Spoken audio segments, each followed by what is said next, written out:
Hey YouTube, Joeboy here. So, the official translation of One Piece chapter 987 is out. You guys know the drill.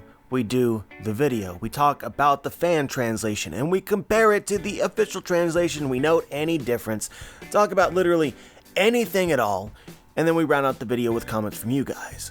So guys, the translation comparison in this video is going to be very short because they were essentially the same. The problem that I had when I made my first reaction was the scan quality, which was some hot garbage. Honestly takes me back to the days of maybe Manga Panda. But as I learned shortly before or just after I uploaded my video, a better version came out, so most of y'all saw the pictures at a resolution that was acceptable. So yeah, there was one thing about the translation that I feel like might be of some interest to talk about. This is simply for clarity, right? I read 3 different versions of the fan translation, 3 different translations, and they all translated this exactly the same. The scabbard's blades managed to pierce Kaido, and he thinks this: the wound I received from Oden, why does it hurt? Why can they stab me? These guys also have Oden's Ryu? The official translates it like this: the scar I got from Oden, why does it hurt? Why do their blades pierce me? Do they use his Ryu too? So instead of saying Oden's Ryu, the official says his Ryu, leaving it, I guess, somewhat ambiguous. But I really don't think that it is ambiguous. I think that this was a liberty that the official took because essentially the whole subject was talking about Oden, so his in this case clearly refers to Oden. The scar I got from Oden is hurting. How are they able to pierce me like Oden?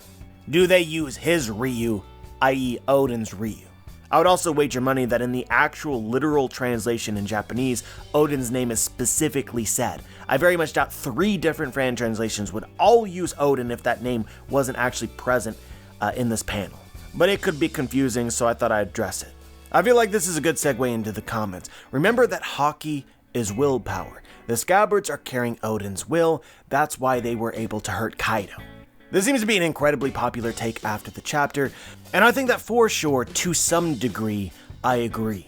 But maybe not in the exact way that I often see this presented. Haki is able to bloom under extreme circumstances. And I could very much imagine Oden's death being some kind of inspiration or impetus for the scabbards getting stronger.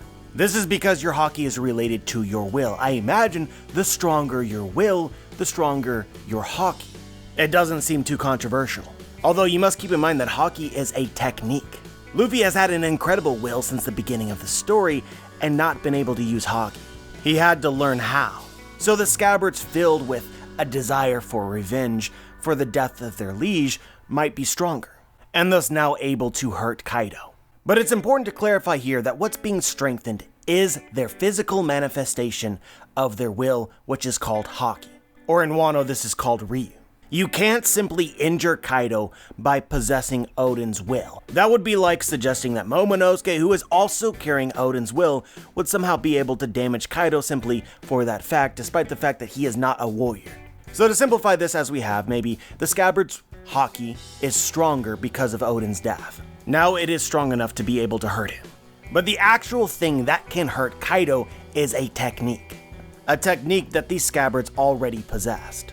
I know that there's a lot of nuance here, guys, but I need you to keep up with me here because it would be my desire, and I think Oda's as well, to prevent the idea that Oden and his retainers are stronger at this technique than literally anybody else in the story, including admirals and other Yonko. I really think that really suggests that this advanced armament haki, this force projectile type haki, which is suggested to be what is needed to defeat Kaido, is actually something that is common among the top tiers in the One Piece world. I want you guys to understand, this is not some secret Wano technique. We've seen Sentomaru use it. We've seen Marigold from Amazon Lily, as well as more obviously probably in the clash between Roger and Whitebeard.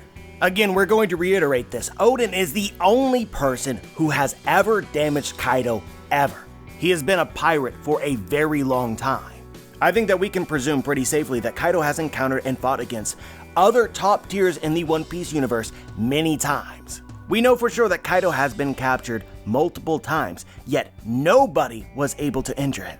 Yet among all of these, Oden was the only one to be able to damage him. And so now are we really going to put the scabbards above all of these people? with a technique that is clearly prevalent across the world. In my opinion, guys, the only way this works is if this technique is a secret technique of those from WANO. That is to say that what they are doing is not precisely the version of advanced armament haki that Rayleigh taught Luffy that we've seen at other times in the story. So if you guys watched my first reaction, the idea essentially is that Oden possessed Enma, and the special power of Enma is that it allowed the user to draw forth more haki than is actually safe. Using Enma has the potential to be able to kill you. It's a suicidal blade. It in some way sucks out your life force and imbues it in your attacks so that they do more damage, but of course, you've just lost a bit of your own life force. This is different from the kind of advanced armament that Luffy has been learning. Ask yourself why Oden of all characters was able to damage Kaido when literally nobody else has. What is special about him that we know right now? He used Enma. It then stands to reason, very obviously, that he would at least know how to release more haki than is safe, which would then power his attacks, giving Oden perhaps the very strongest offense that Kaido has ever encountered. Again, even stronger than Whitebeard and Roger, if this is a secret technique of Oden or of Wano, but obviously with a cost. I hope that I explained this well enough so that you guys can understand my train of logic here. Essentially, what you have to believe, if the Scabbards can just damage Kaido now using Ryo, you have to assume, something that doesn't make a whole lot of sense. Kaido's incredible legendary defense is being sabotaged by the plot. It should not be that easy. It makes a lot more sense if they're using a unique technique that very few, practically nobody else possesses. So even being a pirate for 45 years, Kaido never encountered it until Oden, and didn't encounter it again until his Scabbards. This is why Kaido is so confused. Why does it hurt? Why do their blades pierce me? Do they use his Ryu too? Do they use Oden's Ryu? Ryu is not just a name for will, it is the physical manifestation of it. It is a technique. Do they use Oden's technique? And then you can connect the dots. Zoro is using Enma. Enma will teach Zoro how to do the very same thing. Will Zoro cut Kaido? It seems pretty likely, but at a cost. Meanwhile, Luffy is a combat genius who simply had to watch Katakuri use Future Sight in order to learn that technique himself. Luffy potentially watching the Scabbards or Zoro could potentially have this technique as well and be able to damage Kaido. In this way, it makes a lot of sense. And then of course, after piercing Kaido, the Scabbards are all injured. I know that everybody wants to say, well, they got these injuries from falling from the building, and of course Oda is going to make you think that, regardless of whether it's true or not. Because revealing the nature of this technique will definitely be intended to be a big thing. And again, it's going to happen regardless because Zoro is using Enma.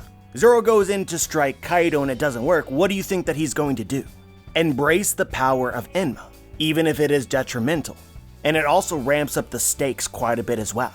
Because if the Scabbards and Luffy and Zoro end up using this technique, they will essentially be killing themselves. This is great drama. This is just good. There is nothing about this not to like. Next comment. Essentially, this guy is paralleling Shanks' scar, his eye scar that he received from Blackbeard still hurting, and Kaido.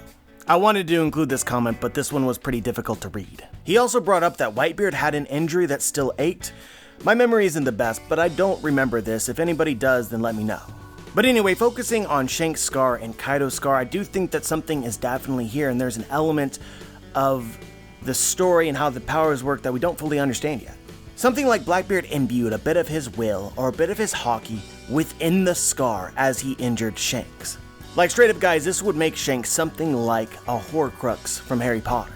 A bit of his soul resides within there. In Harry Potter, Harry's scar ached when Voldemort felt powerful emotion. I wouldn't be surprised if something similar was going on here. We've already established that the Scabbards definitely have inherited Oden's will. And I think that it's fair to say that in this moment they felt very powerful emotion. Maybe that resonated with the bit of Oden's will or his soul that existed within Kaido's scar.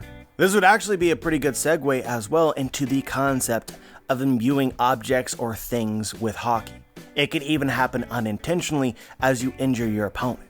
And I would say that this idea makes a lot more sense anyway if Oden is literally flinging his life force at Kaido because that's the only way that he's able to damage him. Life force being your soul. Big Mom has the Soro no Mi, the soul fruit, which takes lifespan. And you might even have some clever foreshadowing at the very beginning of the chapter. Oden says, "They can forget me for all I care. My soul will live on." Quite literally. Next comment, everyone's noticed everything else except Momo's disappearance from where he was being held, and that Hawkins was with Law. Yeah, this is actually really low-key. We can see the cross from a distance in the last chapter, and Momonosuke doesn't appear to be there. But this, of course, could also be a drawing mistake. If this is the case, then you would have to assume that Shinobu was able to rescue him, but I have my doubts because Momo is still being surrounded by Queen and by King. But you never know, maybe in the chaos they were just that distracted and Shinobu was able to rescue Momonosuke. As for Hawkins being with Law, I really don't think so. The more I look at this person who people think is Hawkins, I think that it is a samurai. For instance, Hawkins has a frill which he wears around him. It's what he wears, and it's absent with this character. I think that this is just a samurai with long hair. We can actually see Law is fighting with another samurai off to his right. Not to say that I'm against Hawkins fighting with the Alliance, but I just don't think that that's him. Next comment, Basil Hawkins switched sides. He has mentioned in the past that he has a tarot card that gives someone a massive temporary power-up. Powered up Luffy along with others from the Alliance will defeat Kaido. If you guys were looking for a reason to want Hawkins to join the Alliance, this is a really great one. Next comment, yo, imagine Kaido blows up the moon to stop Nekomamushi Sulong, and this causes Enel to appear. So I see a lot of people saying this after this chapter. A lot of people like the theory, I think in part because it's a meme theory, in part because it's actually really cool. But can Kaido actually destroy the moon with one of his breaths? Really? We've actually seen him use this before, and yes, it blew a little hole in a mountain, but we're talking about an entire dang moon. I just really doubt it. But if it's justified, I'd love it. At the very least for me, this cannot happen until after the Minks go Sulong. Because good lord, what a cuck would that be? With all this hype for the Mink transformations, and then Kaido just destroys the moon. I'm either going to choose Sulong or I'm going to choose both. Next comment, JB, if the Minks do lose control while in Sulong, this could be where Tama's Devil Fruit comes into play. Perhaps she could tame them and help them regain control. This is a low-key really solid theory. I mean, we don't know if Tama's Devil Fruit actually applies to the Minks or not. We only know that it applies to animals and Smile Fruit users, but if it does work, then I'm for it. I think that it's a really clever subversion of expectations. Next comment, the Minks are relying on seeing the moon while fighting someone who can create clouds. Pensive face.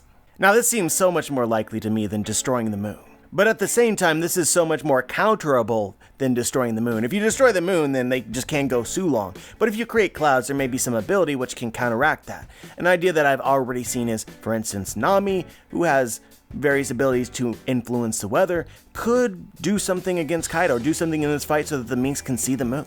And I don't want you guys to wet your pants, alright? But I'm just gonna throw it out there. There's reason to suggest that the Revolutionary Army might come to Wano and Dragon. I'm just saying. And keep in mind that both Nami and Dragon's powers could work in multiple ways. For instance, they could move Kaido's clouds so that the Minks can see the moon. They can also create clouds in the case that the Minks go crazy. Either way, I expect Oda to explore this because Kaido does create clouds.